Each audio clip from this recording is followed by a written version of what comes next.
Auto Ricambi's water pump replacement video. You will see that we have removed the radiator as we were doing this while also replacing the timing belt, but it's not necessary to remove the radiator if we are only replacing the water pump. Of course, we need to remove the hose that goes to the water pump, and if the car has an external thermostat, then remove that and the associated hoses just to give enough space to work with. I usually hold the pulley from turning with a sturdy screwdriver while I break loose the nuts. This actually is coming pretty easy. Usually they can be pretty stubborn.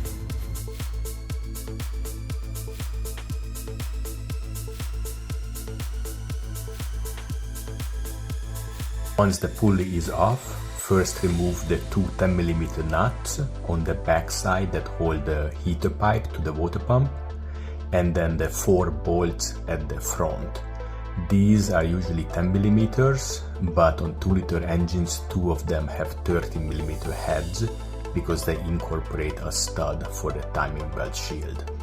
The next step for the water pump installation is to make sure that the mounting surface on the engine block and the tube are all clean and free of debris and gasket material.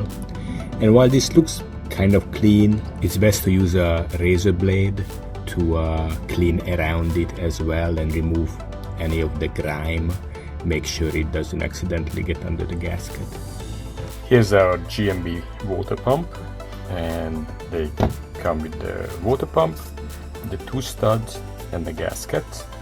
And it's best to install the studs before putting the water pump on. It's much easier.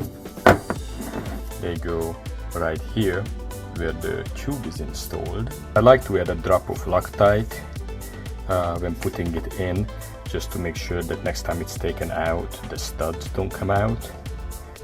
The shorter end of the stud is the one that gets threaded into the water pump. I'm going to put a drop of Loctite. Oops, quite a bit actually. That's probably enough for 2 of them.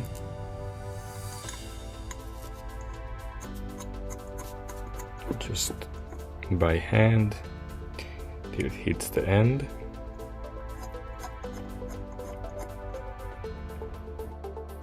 So let's put the gaskets on.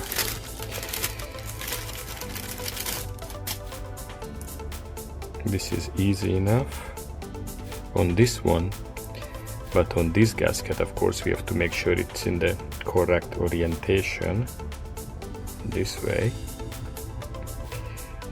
But what I like to do is it's going to be going like this, so this side is up. So I'll put in some of the bolts to hold the gasket in. And of course we got new sealing washers as well to go with the new bolts.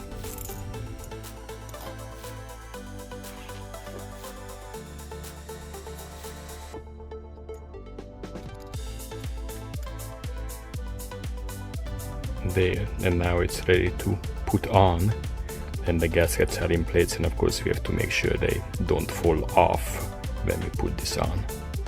I highly recommend putting some anti-seize on the ends of all of the bolts.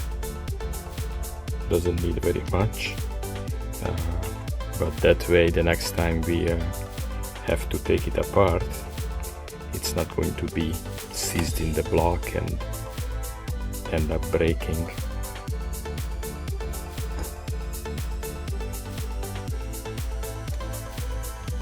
Gaskets are still on. Gonna make sure that the studs go in here.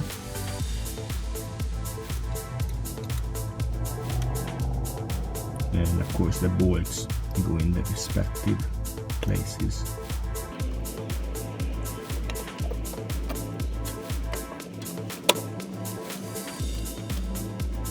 Looks like that caught, that's nice.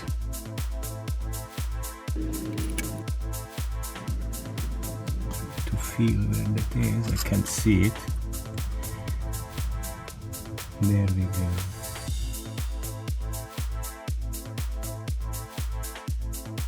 Now that they are all hand tight, I will tighten with a ratchet. Of course, these are 6mm bolts, so they don't need much torque. I'm not sure what the spec is, but probably about 6 foot-pounds or so. So not a whole lot.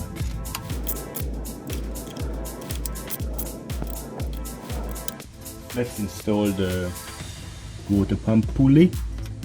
And yes, I painted it. And we're gonna use new bolts.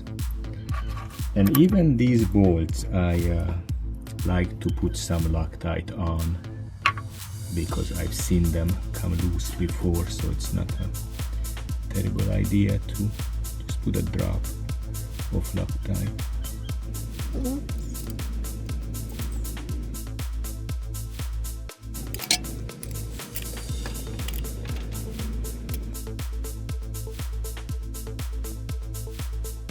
Now we just need to put the washers and nuts onto the water pump tube.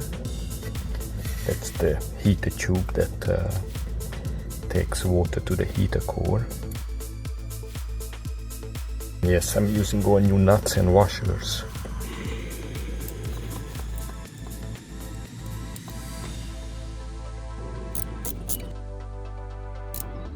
Again, they're only 6mm studs, so don't kill it.